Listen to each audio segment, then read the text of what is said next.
Sir வணக்கம் sir. Mayiladuthurai மாவட்டம் காட்டுச்சேரி கிராமம். இந்த பள்ளிக்கூடத்தில் சத்துணவு சாப்பாடு போடுறாங்க. அரிசியை பாருங்க. இந்த அரிசியை புள்ளிய சாப்பிட்டு 3 நாளா வாந்தி எடுத்து இருக்குது. கிட்டத்தட்ட 1 மாசமா வீட்டுல இருந்து சாப்பாடு எடுத்து சாப்பிடுங்க. நல்லா அரிசியை பாருங்க சார். இந்த அரிசி என்ன மையம் பூத்து போய் ஓடி ஓடி திங்க சார். இந்த அரிசி இந்த புள்ளிய தந்தா 3 நாள் புள்ளிய அந்த புள்ளிய பாத்தீங்க எல்லாம் வாந்தி எடுத்துக்கு 3 நாளா. இந்த புள்ளியோளுக்கு நாளைக்கு ஏதோ ஒன்று நடந்ததுன்னா யார் பொறுப்பு எடுத்துக்கிறது? இந்த தத்துவ அமைப்பாளர் பியூலான்னு ஒரு பாப்பா வந்து பேசுது. நீங்க கவர்மெண்ட்ல கொடுக்கறதான கொடுக்குறேன் அப்படின்னு சொல்லுது. இது என்ன கதை? இதுதான் திராவிட மாடலா?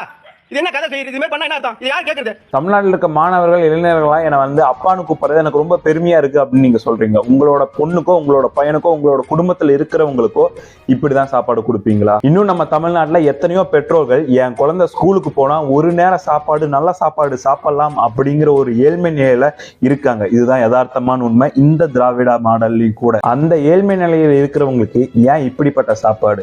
சும்மா விளம்பரத்துக்கு வேண்டி 4 பேர்த்த கூப்பிட்டு வச்சு நல்ல சாப்பாடு போடுறது எல்லாமே எல்லாத்தினாலையும் முடியும். ஆனா ரியாலிட்டி ஒரு கடைக்கோடி கிராமத்துல இந்த மாதிரி கஷ்டப்படுறாங்க. இதுக்கு என்ன பதில்? எல்லாத்துக்குமே வந்து தலைவரையே நீங்க கேள்வி கேட்க முடியுமா, தலைமையே நீங்க கேள்வி கேட்க முடியுமா அப்படின்னு நீங்க சில பேர் சொல்லுவீங்க. என்னோட கேள்வி என்னன்னா, நான் தமிழ்நாட்டை சேர்ந்தவன், நான் ஓட்டு போட்டிருக்கேன்.